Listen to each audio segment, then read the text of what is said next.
تو آپ صلی اللہ تعالی علیہ وسلم سے اس قدر تیز خوشبو کستوری کی مانند آئی کہ سارا گھر مہک گیا. چاند جھک جاتا جدھر انگلی اٹھاتے محل میں کیا ہی چلتا تھا اشاروں پر کھلونا. نور کی آمد مرحبا، حضور کی آمد مرحبا، شاہ غیور کی آمد مرحبا، آقا کی آمد مرحبا، داتا کی آمد مرحبا، مولا کی آمد مرحبا. کیا ہی چلتا تھا اشاروں پر کھلونا نور کا. تو اعلیٰ حضرت فرماتے ہیں کہ یہ تو گود کا عالم ہے.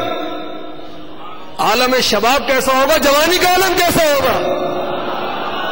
گل بنے باغ نور کی اور ہی کچھ اٹھان ہے. سبحان اللہ. میرے آقا باغ نور کے پھول ہیں. اس باغ نور کے پھول کی کچھ اور ہی اٹھان ہے. سبحان اللہ، سبحان اللہ. اللہ تبارک و تعالی ہمیں معطر معمر آقا صلی اللہ علیہ وسلم کی برکتوں سے مالا مال فرما دے.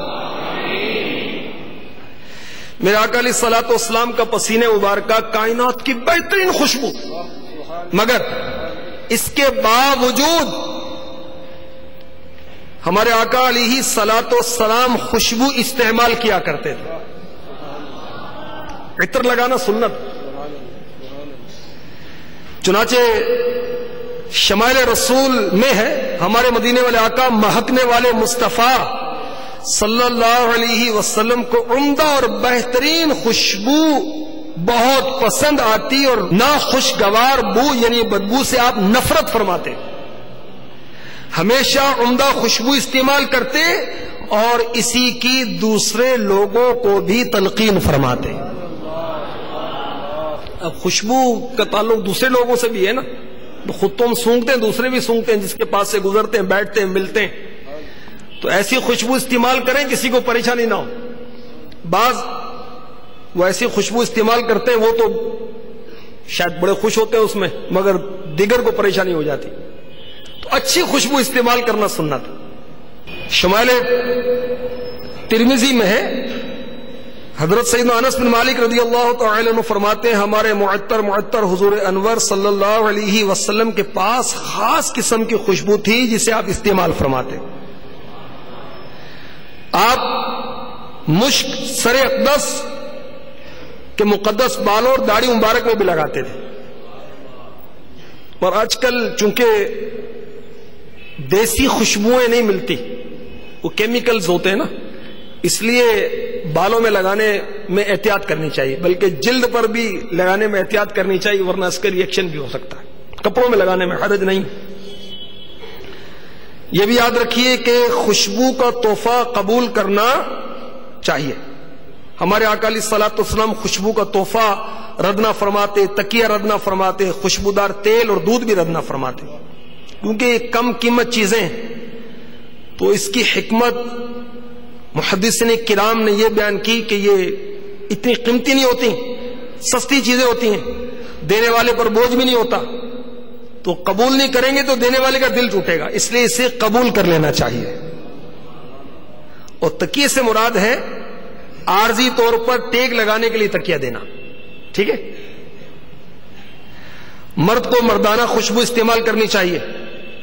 خوشبو ظاہر ہو، رنگ ظاہر نہ ہو. اور عورتوں کو زنانہ، رنگ ظاہر ہو، خوشبو ظاہر نہ ہو. آئیے ہاتھوں ہاتھ ہم جو فیضان سنت میں امیر اہل سنت نے عطر لگانے کی نیتیں لکھی ہیں وہ سن بھی لیتے اور نیت بھی کرتے جاتے ہیں. دنیا پسند کرتی ہے عطر گلاب کو، لیکن مجھے نبی کا پسینہ پسند ہے. کہ 47 حروف کی نسبت سے خوشبو لگانے کی 47 نیتیں. فرمان مصطفیٰ صلی اللہ تعالی علیہ وسلم مسلمان کی نیت اس کے عمل سے بہتر ہے. نمبر 1، سنت مصطفیٰ صلی اللہ تعالی علیہ وسلم ہے اس لیے خوشبو لگاؤں گا. سارے نیت کرو بھائی. سنت مصطفیٰ ہے اس لیے خوشبو لگاؤں گا. لگانے سے قبل بسم اللہ پڑھوں گا. لگاتے ہوئے درود شریف پڑھوں گا. لگانے کے بعد ادائے شکر نعمت کی نیت سے الحمدللہ رب العالمین کہوں گا. خوشبو بھی نعمت ہے. ہر نعمت پر اللہ کا شکر ادا کرنا چاہیے. تو خوشبو سونگے تو الحمدللہ رب العالمین کہیں. ملائکہ اور مسلمانوں کو فرحت پہنچاؤں گا. عقل بڑھے گی. یاد رکھیں خوشبو استعمال کرنے سے عقل بڑھتی ہے. امام شافعی علی رحمۃ اللہ الکافی فرماتے ہیں عمدہ خوشبو لگانے سے عقل بڑھتی ہے. تو امیر علیہ سنت عالم نیت ہیں، ہمیں اچھی نیت کروا رہے ہیں. عقل بڑھے گی تو احکام شرعی یاد کرنے اور سنتیں سیکھنے پر قوت حاصل کروں گا. لباس وغیرہ سے بدبو دور کر کے مسلمانوں کو غیبت کے گناہوں سے بچاؤں گا. اب ہمارے لباس سے یا منہ سے یا امامے سے یا ٹوپی سے بدبو آئے گی تو ہمارے جانے کے بعد کس نے کہا یار اس کے تو لباس سے بو آتی، تو غیبت ہو گئی.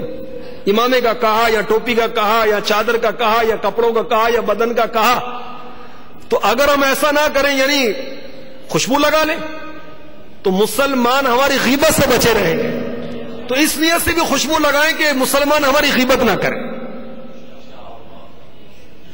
موقع کی مناسبت سے یہ نیتیں بھی کی جا سکتی ہیں. مثلا نماز کے لیے زینت حاصل کروں گا.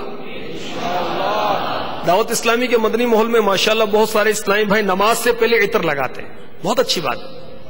اللہ کی بارگاہ میں خوشبو لگا کے حاضر ہوں، بہت اچھا ہے. نماز کی تعظیم کی نیت سے لگا کے حاضر ہوں، بہت اچھا ہے.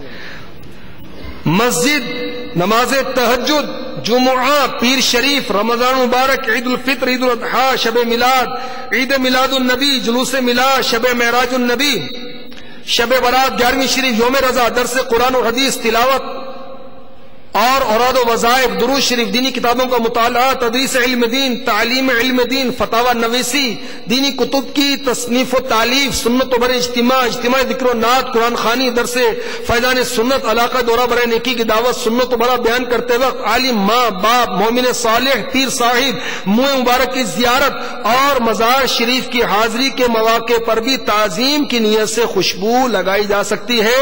جتنی اچھی اچھی نیتیں کریں گے اتنا ہی زیادہ ثواب ملے گا، جبکہ نیت کا موقع بھی ہو اور وہ نیت شرعاً درست بھی ہو.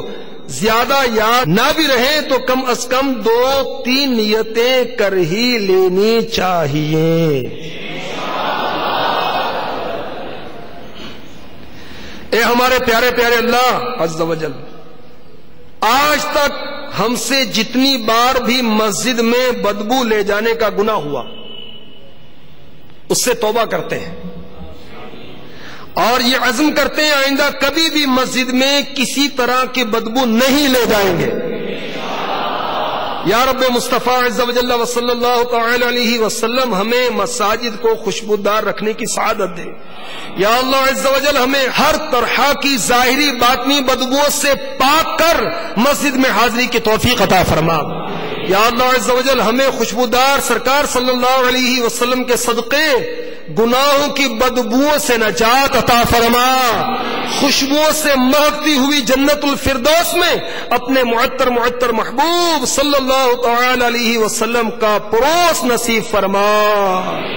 آمین بجاہ النبی الامین صلی اللہ تعالی علیہ وسلم.